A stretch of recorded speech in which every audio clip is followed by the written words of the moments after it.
पाणी आपण घेतोय ते कधीपासून वापरतोय आपण पाणी, त्यामुळे पाण्याला त्याचा संबंध येतो कुठं हा पहिला प्रश्न आहे.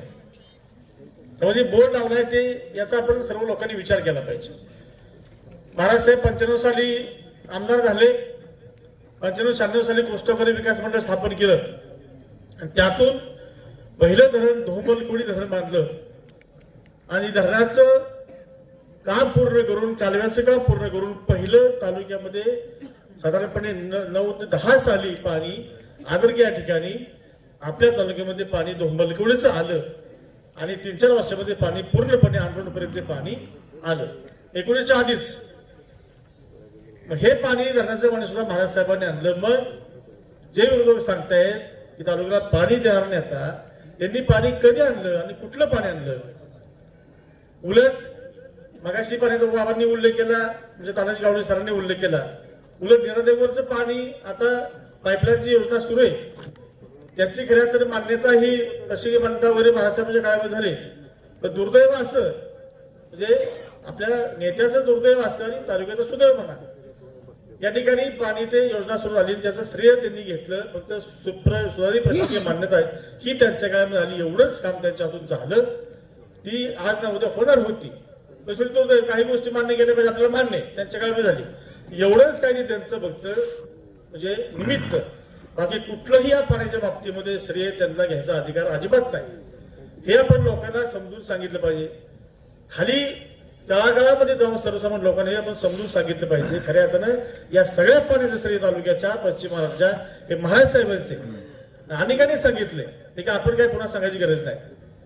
दुसरी गोष्ट मी एक सांगतो की या ठिकाणी महाराज साहेबांनी बाबांनी ज्या लोकांना इथल्या मोठी पद दिली ते लोक आपण गेल्या महाराज साहेबांनी गेल्या कामाला श्रेय घेतात. आता जो रस्ता चाललाय कुरबावी आसू फलटण गिरवी वारुगड, हा रस्ता आपल्या पत्रातून हा मंजूर झाला आहे रस्ता. आणि हायब्रिड हॅममधून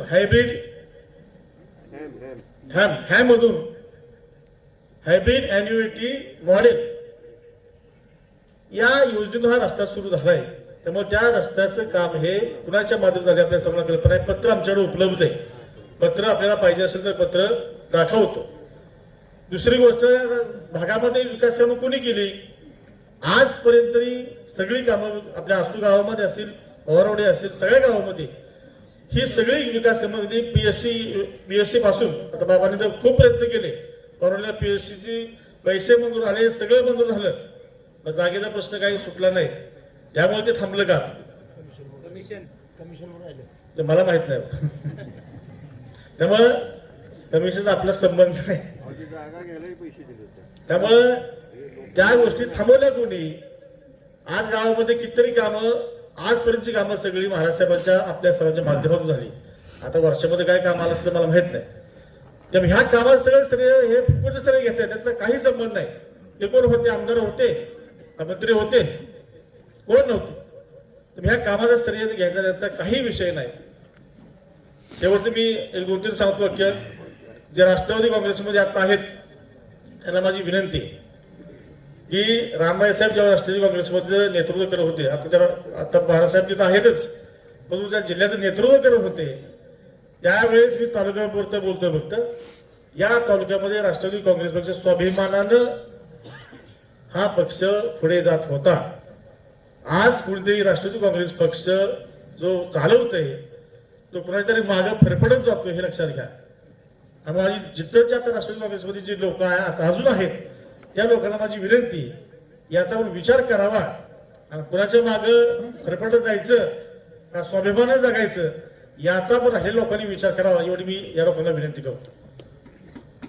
दुसरी गोष्ट, अजूनही काही अधिकारी या ठिकाणी थोडस भाजप भारतीय जनता पक्षाचे कारकिर्दी असल्यासारखे बघतात.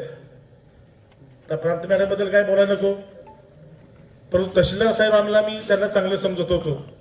तर त्यांची एक तक्रारी म्हणजे खटके वस्तीचे बजरंग खोमणे हे रस्त्याची मागणी करण्यासाठी इथं गेले असताना त्यांनी असं सांगितलं की खटके वस्तीचे बजरंग गावडे हे भाजपचे नेते, त्यांना जाऊन तुम्ही भेटा, मग तुमचं काम होईल.